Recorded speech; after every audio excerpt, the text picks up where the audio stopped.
Mga idol, dito tayo sa Flyers Loop. Ito, yun, mga dalawang brownies natin. Ano, batcher na yan mga idol. Rumoronda-ronda na yan. Tayo sa loob.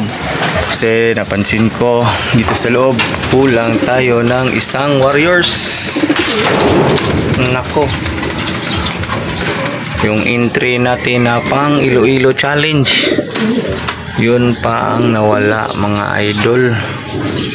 Yung green and ring kasabay nito na sa ano, magronda-ronda.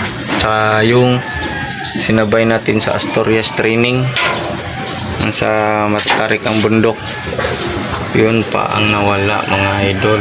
Sayang, kapit ang derby. Nawalan pa tayo ng isang Warriors.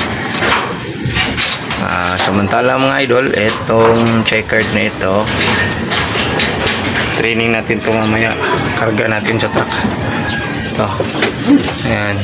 Training natin. I-ano natin sa OB category. Ito yung breeder natin na Cagayan finisher.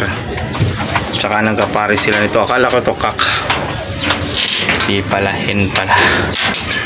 Ayan o. Ayan ito mga entry natin. Yung entry natin bali sa Iloilo Challenge is dalawa na lang. Yung checkered na yan. Tsaka ito. Yan. Yan na lang ang i-entry natin sa Iloilo Challenge. Bali tatlo sana pero nawala yung isa. Oh. Tingnan nyo, wala dito. Tingnan ko sa labas. Wala din dyan sa labas. Saan na kaya nagsusuot yun? Abang-abangan natin mamaya. Baka bumalik pa. O na wrong turn lang. Pero sa pagkaano ko, maraming falcon dyan sa may tower, sa signal light ng cellphone. Maraming falcon kasi pinaronda ko to kanina eh. Tsaka dito ko naman natatapusin our vlog for today mga idol. Bye.